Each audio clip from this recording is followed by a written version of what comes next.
welcome back to my YouTube channel Biology with Jagriti. So in this video we are going to deal about asexual reproduction but in plants.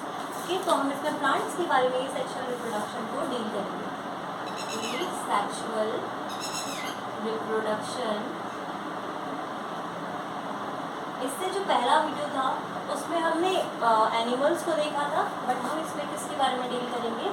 Plants में. Start करें. देखिए, asexual reproduction जब plant में हो रहा होता है तो उसके लिए एक स्पेसिफिक टर्म दिया गया है जिसे हम वेजिटेटिव प्रोपगेशन कहते हैं.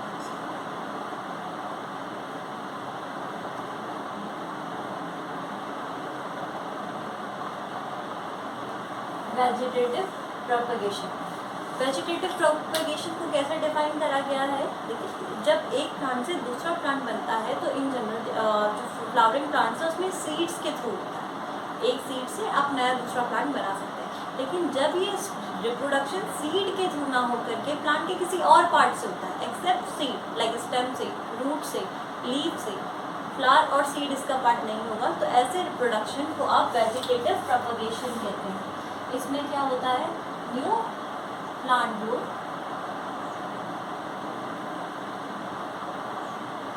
from any part of plant. वो आपका रूट हो सकती है, वो पार्ट आपका स्टेम हो सकता है, वो आपका लीफ हो सकती है, बट एक्सेप्ट वो क्या नहीं हो सकता? सीड नहीं हो सकता. क्योंकि जो भी चीज़ सीड से प्रोडक्शन जब होगा तो हम उसे वेजिटेटिव प्रोपगेशन के अंदर कंसिडर नहीं करते हैं. अब एक और टर्म समझिए. एक टर्म है वेजिटेटिव प्रोपैग्यूल्स.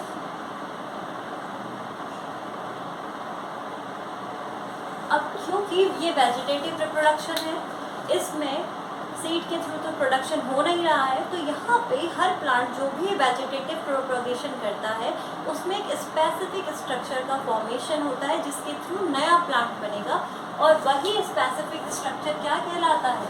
वेजिटेटिव प्रोपैग्यूल. तो वेजिटेटिव प्रोपैग्यूल ऐसे स्ट्रक्चर्स हैं जो वेजिटेटिव प्रोपगेशन में आपको क्या करेंगे? हेल्प करेंगे. अब यहाँ पे डिफरेंट प्लांट्स के एग्जाम्पल्स के थ्रू, अच्छा पहले हम ये समझ लेते हैं कि ये वेजिटेटिव जो स्ट्रक्चर हैं, ये जो वेजिटेटिव प्रोपैग्यूल्स कह रही हूँ मैं, ये बन कैसे रहे हैं? प्लांट्स में, अगर प्लांट्स में देखा जाए तो नोड्स इंटरनोड्स होती हैं, तो नोड्स के वहाँ पर या नोड्स के अराउंड वहाँ आपकी डिवाइडिंग सेल्स प्रेजेंट होती हैं. ऐसी सेल्स क्या करती हैं? डिवाइडिंग सेल्स प्रेजेंट होती हैं. जब ये डिवाइडिंग सेल्स कांटेक्ट में आती हैं किसके? मॉइस्चर के.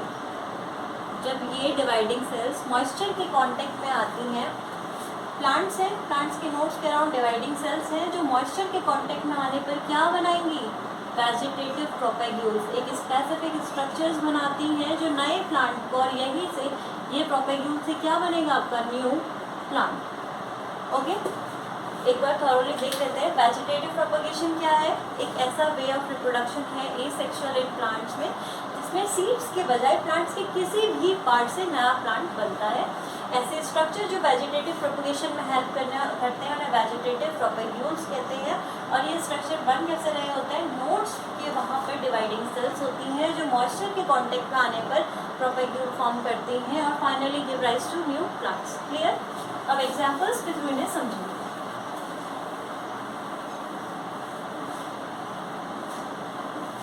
एनसीईआरटी में कुछ जो वेजिटेटिव प्रोपैग्यूल्स हैं, कुछ स्ट्रक्चर्स हैं वो आपको दे दिए गए हैं, उन्हीं को हम डिटेल में पढ़ते हैं. सबसे पहला आपको दिया गया है रनर. देखिए, रनर आपका ग्रास में प्रेजेंट होता है. कभी भी अगर आप लोगों ने ग्रास ऐसे उखाड़ी होगी तो आप देखते हैं जब आप घास को निकालते हैं तो अंडरग्राउंड से एक बिल्कुल लंबा सा स्टेम जैसा स्ट्रक्चर एक निकलता है. वही आपका क्या होता है? आपका रनर. तो जो ग्रास होती है ना, इस तरीके से अंडरग्राउंड स्ट्रक्चर फॉर्म करती है, और जहाँ पे नोड्स होते हैं वहाँ से रूट अराइज हो जाएंगी और फिर इस तरीके से आप देखते हैं ना, आपको ग्रास में इस तरीके से मिलेगा. आप जब ज़मीन से उसे उखाड़ेंगे तो ये जो स्ट्रक्चर होता है ये क्या है? आपका रनर.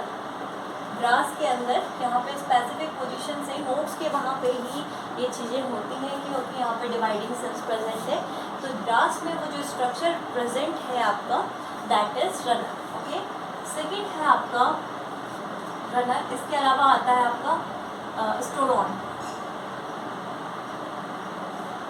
ओके, स्टोरॉन आपका किस में पाया जाता है? मिंट में। और इसके अलावा आपका पाया जाता है मिंट एंड जैस्मिन। स्टोरॉन क्या है? ये आपका प्लांट होता है। प्लांट से जो लेटरल ब्रांच निकली, suppose this is a plant, ये प्लांट है, ये इसकी क्या हो गई? Lateral branch. यही ब्रांच, ये आपका ग्राउंड हो गया, यही ब्रांच यहाँ अंडरग्राउंड जाती है, ऐसे बेंट होकर के ग्राउंड के अंदर जाती है।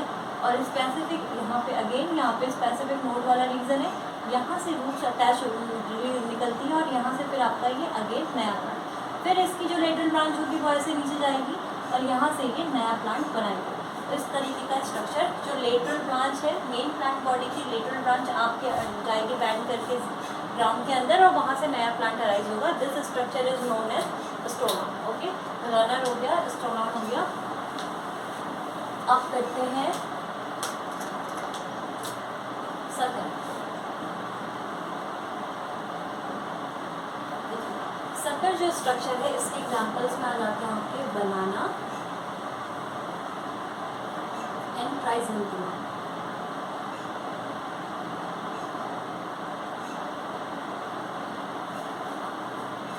सकर में क्या होता है पहले समझ लो। ये बनाना है, एनसीईआरटी इसे क्लियरली लिखती है कि बनाना राइजोम के थ्रू भी, राइजोम भी एक स्ट्रक्चर है, राइजोम के थ्रू भी क्या होता है? रिप्रोड्यूस होता है। पहले बनाना का समझना है, देखिए होता है दिस इज बनाना। ये बनाना के अंडरग्राउंड पार्ट पे एक स्ट्रक्चर प्रेजेंट होता है। ओके, इस स्ट्रक्चर को ये अंडरग्राउंड पार्ट पर, अंडरग्राउंड पार्ट पर क्या स्ट्रक्चर प्रेजेंट होता है जिसे आप राइजोम कहते हैं। इसे क्या कहते हैं? राइजोम। इस राइजोम में कुछ स्मॉल स्मॉल बर्ड्स भी होती हैं। इस राइजोम में क्या होती है आपकी? बर्ड्स। ये बर्ड्स आगे चल के एक नया स्ट्रक्चर बनाते हैं। ये बनाएंगे सूडोस्टेम और कुछ राइजोम्स। यही आगे चल के क्या बनता है? नए प्लांट्स में चेंज हो जाते हैं, नए प्लांटलेट जैसा स्ट्रक्चर बनाते हैं और इन्हीं को आप क्या कहते हैं? सकर। इसीलिए बनाना सकर्स के थ्रू या फिर राइजोम के थ्रू क्या करता है? वेजिटेटिव प्रोपगेशन करता है। ओके, सकर में एनसीईआरटी इसी ब्रांच को ऑब्लीक ब्रांच कहती है। ये प्लांट बॉडी हो गई, प्लांट बॉडी के अंदर अंडरग्राउंड से ऑब्लीक ब्रांच से नया स्ट्रक्चर निकलता है, जिसे क्या कहते हैं? आपका स्टोर। यहाँ से नया प्लांट अराइज। बट बनाना आप सकर भी लिख सकते हैं, राइजोम भी, इन दोनों में से कोई गलत नहीं है। इसके अलावा आता है आपका एग्जाम्पल ट्यूबर।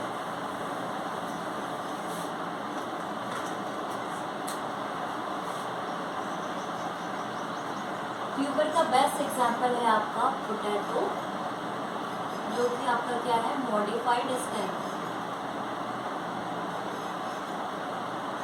जो कि अंडरग्राउंड होती है।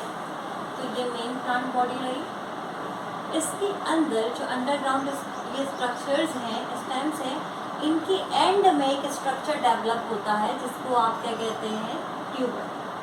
अगर इस ट्यूबर में भी आप स्पेसिफिकली देखेंगे, अगर आपने आलू कभी रखे हैं तो आप देखते हैं जब आप बहुत टाइम तक आलू रखते हैं तो उनमें स्पेसिफिक पोजीशन से एक येलो येलो सा स्ट्रक्चर अराइज हो जाता है, जिन्हें क्या कहते हैं? आइज। उन्हें पोटैटो की क्या कहा जाता है? आइज। ये eyes as a vegetative propagule act करती है। सपोज ये पोटैटो है जिसमें अलग अलग पोजीशन से क्या निकल गई है? आइज निकल गई हैं। अगर मैं इस पोजीशन को कट करके, इस पोर्शन को जिसमें आई वाला पोर्शन है, इसे कट करके अगर मैं इसे लगाती हूँ तो यहाँ से क्या होगा? आफ्टर सम टाइम नया प्लांट क्या हो जाएगा? जर्मिनेट हो जाएगा, नया प्लांट बनने लग जाएगा। तो ट्यूबर में पोटैटो का, अगर पोटैटो का रिप्रोडक्टिव स्ट्रक्चर या वेजिटेटिव प्रोपैग्यूल स्ट्रक्चर कहेंगे तो दैट विल बी आई। और ट्यूबर खुद में क्या है? ट्यूबर के अंदर किसका एग्जाम्पल आ जाता है? आपका पोटैटो का। ओके,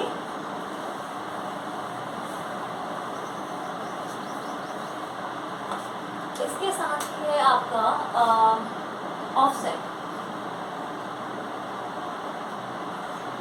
ऑफसेट है बेगोनिया एंड पिस्टिया इसके एग्जाम्पल है। इसको वाटर हाइसिंथ भी कहते हैं। This is important. पहले समझते हैं कि होता क्या है ये स्ट्रक्चर। इस स्ट्रक्चर में अगेन आपके इंटर नोट्स, ये नोट्स हो गए, दिस इज नोट, और यहाँ पे जो लीव्स हैं वो बंचेस के फॉर्म में रहती हैं। इन्हीं नोट से रूट्स अराइज होती हैं। ये बीच वाला पोर्शन आपका इंटर नोड हो गया। इसी को क्या कहा जाता है? ऑफसेट कहा जाता है। ये जो स्ट्रक्चर है दिस इज ऑफसेट। इसका एग्जाम्पल वाटर हाइसिंथ बहुत इंपॉर्टेंट है, एनसीईआरटी में से डिस्क्राइब करा है। वाटर हाइसिंथ फेमस है आपका टेरर ऑफ बंगाल के नाम से। देखिए अब यहाँ पे मैं आपको दो चीज़ों का कंसेप्ट समझाऊंगी। देखिए कोई भी प्लांट स्पीशीज़ या एनिमल स्पीशीज़, अगर किसी भी स्पीशीज़ की बात करें तो वो इंडिजीनियस हो सकती है या एक्सोजीनियस, मतलब या तो वो अब एक उसी रीजन की नेटिव हो सकती है या वो कहीं बाहर से लाई गई हो सकती है। अब वाटर हाइसिंथ के केस में यही हुआ, क्योंकि इसके फ्लावर्स और लीव, इसके जो फ्लावर्स हैं और इसके जो लीव हैं वो बहुत सुंदर थे। इस वजह से इसे क्या करा गया, बाहर से इसे इंडिया में इंट्रोड्यूस करा गया। ब्यूटीफुल थे तो इन्हें ऑर्नामेंटल पर्पस के तौर पर क्या कराया गया, इंट्रोड्यूस कराया गया। अपने पॉन्ड्स में लोगों ने इन्हें इंट्रोड्यूस करवाया। अब हुआ ये क्योंकि ये यहाँ की नेटिव स्पीशीज़ है नहीं। अब देखिए दो चीज़ें होती हैं, अगर कोई चीज़ बाहर से लाई जा रही है, सपोज एक प्लांट है जिसे मैं बाहर से ला करके यहाँ पे इंट्रोड्यूस करवा रही हूँ, तो दो चीज़ हो सकती है। पहला, वो सर्वाइव ही नहीं करेगा, ठीक है, मतलब ये चांसेस रहते हैं, हो सकता है कि वो सर्वाइव ना कर पाए क्योंकि वो उसका नेटिव एनवायरनमेंट नहीं है, उस पर कोई दूसरा फीड कर जाए या उसे ग्रो ही ना होने दे वहाँ की जो नेटिव स्पीशीज़ हैं, ठीक है, प्लांट्स। दूसरा हो सकता है कि वो वहाँ की जो नेटिव है उनको क्या कर रहा है, उनके लिए क्या बन रहा है, हार्मफुल बन रहा है। तो ये केस किसके साथ हो, वाटर हाइसिंथ के साथ हो। वाटर हाइसिंथ क्योंकि वेजिटेटिव प्रोपोगेशन करता है, इस पॉन्ड में अगर मैंने वाटर हाइसिंथ लगाया तो उसने क्या करा, बिल्कुल इसने जल्दी जल्दी क्या करना शुरू कर दिया, इसने पॉन्ड बॉडी को इसने पूरा कवर कर दिया। अब क्योंकि इसने पूरी वाटर बॉडी कवर कर ली, उसमें वहाँ एक्वेटिक कल्चर होता है फिशेस का, तो इसने वाटर में जो डिजॉल्व ऑक्सीजन है उसे अपने लिए यूज़ करना स्टार्ट कर दिया। अब वाटर में डिजॉल्व ऑक्सीजन का अमाउंट धीरे धीरे कम होने लगा, जिसकी वजह से वहाँ जो रहने वाली फिशेस थी उनको ऑक्सीजन नहीं मिल पा रही थी, जिसकी वजह से एज अ रिजल्ट फिशेस क्या हो गई, डेथ हो गई। तो बहुत एक्सेसिव। अब क्योंकि दूसरी चीज़ इसका वेजिटेटिव प्रोपोगेशन होता है और वेजिटेटिव प्रोपोगेशन बहुत फास्ट है इन कंपैरिजन टू जो सेक्शुअल रिप्रोडक्शन होता है जिसमें आप सीड्स के थ्रू नए प्लांट्स प्रोड्यूस करते हैं। उसके बजाय अगर वेजिटेटिव प्रोपोगेशन में है तो सीड्स जल्दी नया प्लांट्स जल्दी आता है और ये फास्टली प्रोड्यूस होता है। अब क्योंकि इसका प्रोडक्शन बहुत फास्टली हो रहा है, इसीलिए इसको वहाँ से रिमूव करना अपने आप में एक चैलेंज बन गया। दूसरा मतलब आप इसीलिए इसे एनसीईआरटी में टर्म इसके लिए यूज़ किया गया है इन्वेसिव वीड। इन्वेसिव मतलब ये यहाँ का है, इन्वेसिव जो इन्वेड कर लेते हैं, जैसे इंडिया हमारी कंट्री है, इसे आकर बाहर से ब्रिटिशर्स ने इन्वेड करा, अपना आधिपत्य जमाया ना, सेम वही चीज़ इसने क्या करी, वहाँ पे ये वहाँ का नेटिव नहीं था लेकिन वहाँ पे रह करके इसने वहाँ के रिसोर्सेज के लिए क्या करा, नेटिव स्पीशीज़ के लिए को क्या करना शुरू करा, मतलब इसने अपने रिसोर्सेज यूज़ करे जिसकी वजह से वहाँ की रहने वाली नेटिव स्पीशीज़ थी उनके लिए क्या हुआ, हार्मफुल कंडीशन इस्टेब्लिश हुई, इसीलिए इसे टेरर ऑफ बंगाल के नाम से जाना जाता है। ओके, अब हमारा एक और एग्जाम्पल बचता है, that is Bryophyllum. Bryophyllum example है आपका,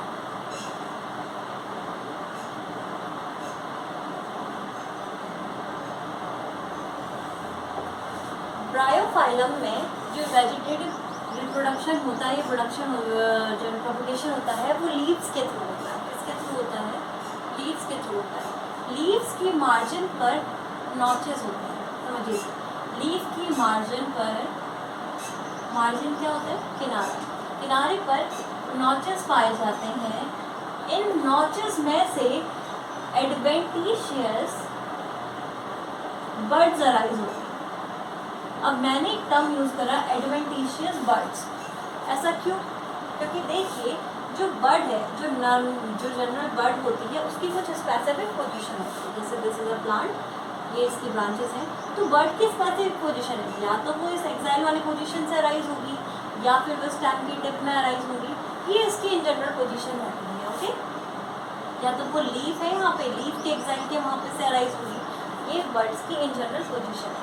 अब ये उसका क्या है, बिल्कुल कुछ अलग सा नॉर्मल कंडीशन नहीं है बर्ड का अराइज होना वहाँ पे, कहाँ पे, लीव्स के मार्जिन पर। तो वो क्या कर रही है, लीव्स के मार्जिन पे एक स्पेसिफिक स्ट्रक्चर है नॉचेस, वहाँ से बर्ड अराइज हो रही है। अब क्योंकि वो उनकी इन जनरल पोजीशन है नहीं, इसीलिए उस बर्ड्स का नाम क्या दिया गया है, एडवेंटिशियस बर्ड्स।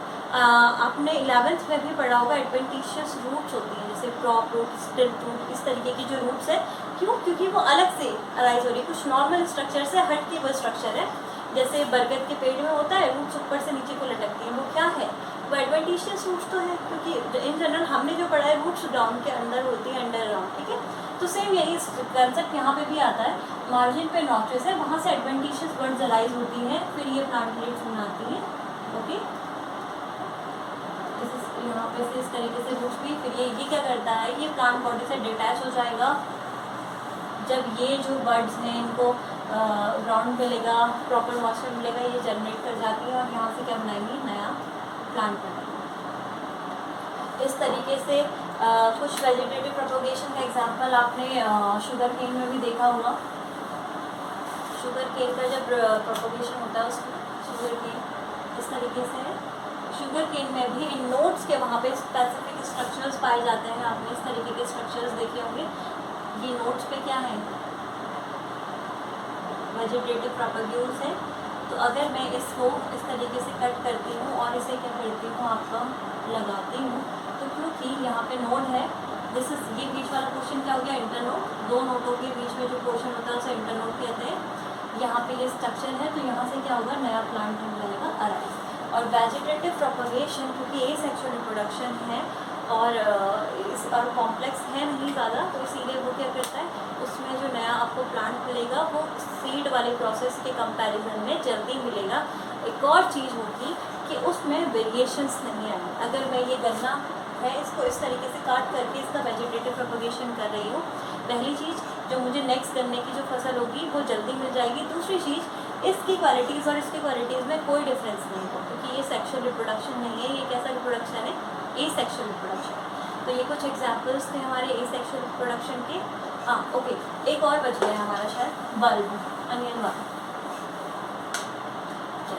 एक स्ट्रक्चर हमारा और बचा है जिसे क्या कहते हैं, बल्ब। इस तरीके का स्ट्रक्चर होता है, राइट। ये जो बल्ब वाला स्ट्रक्चर है, ये किसका एग्जाम्पल है, आपका अनियन।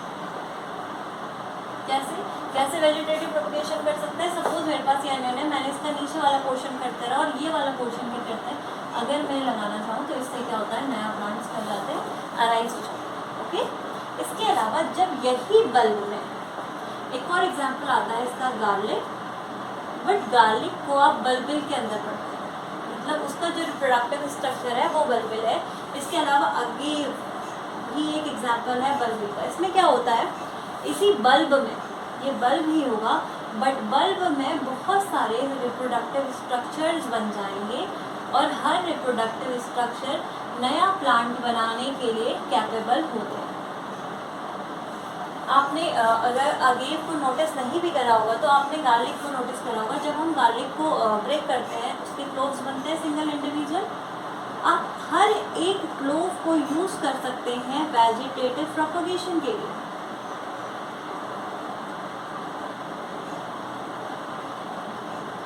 तो ये कुछ स्ट्रक्चर्स थे जो हमारे एनसीईआरटी में कवर करे गए हैं। आई होप कि आपको मेरा